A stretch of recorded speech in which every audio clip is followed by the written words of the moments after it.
Prussia, 1832. A Prussian general named Karl von Clausewitz dies before finishing his masterwork. His wife publishes it posthumously. The book is called On War.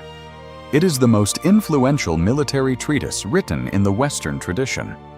And the idea at its center is one that every competitive athlete will recognize, the moment they hear it named. Clausewitz called it friction, not the physics term. Something more precise and more uncomfortable. He defined friction as the accumulation of small imperfections that exist between a plan and its execution in the real world. Everything in war is simple, he wrote, but the simplest thing is difficult. The plan is clear. The training is thorough. The preparation is complete. And then real conditions appear, and the gap between what was planned and what is actually happening begins to open. That gap is friction. In the training environment, friction is minimal. The range is familiar. The conditions are controlled. The shooter knows the distance, the lighting. The equipment is dialed in, and there is no consequence for a miss. Everything is simple, and it is genuinely simple.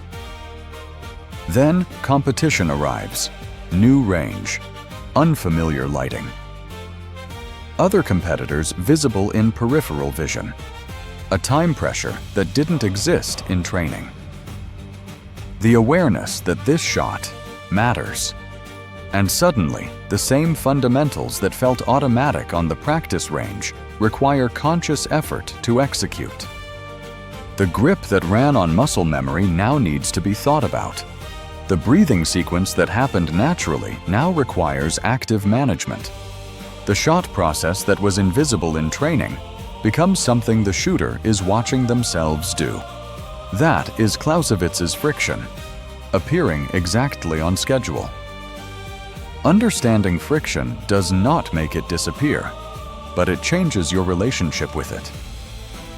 The competitor who trains in controlled conditions only, and then is surprised by degraded performance in competition, has not encountered a problem with their technique. They have encountered a problem with their training environment. Technique built only in low-friction conditions is not fully built. The shooter who introduces friction deliberately into training, time limits, unfamiliar ranges, shooting after physical exertion, training with other people watching, is not making training harder for its own sake. They are reducing the gap between the training environment and the competition environment. They are vaccinating against friction before it shows up with a match on the line. Clausewitz also identified something that competitive athletes understand intuitively but rarely articulate clearly. Friction compounds. One small deviation from the plan is manageable. Two small deviations require adjustment. 3 or 4 in rapid succession create a cascade where the competitor is no longer executing a plan. They are reacting to a situation that has moved beyond the plan. The shooter who misses a target early in a stage and lets that miss pull their focus toward the missed shot instead of the next one is experiencing friction compounding. The miss created a second problem, distraction, that had nothing to do with technique and everything to do with the mental response to friction. Training for competition is not just about repeating technique.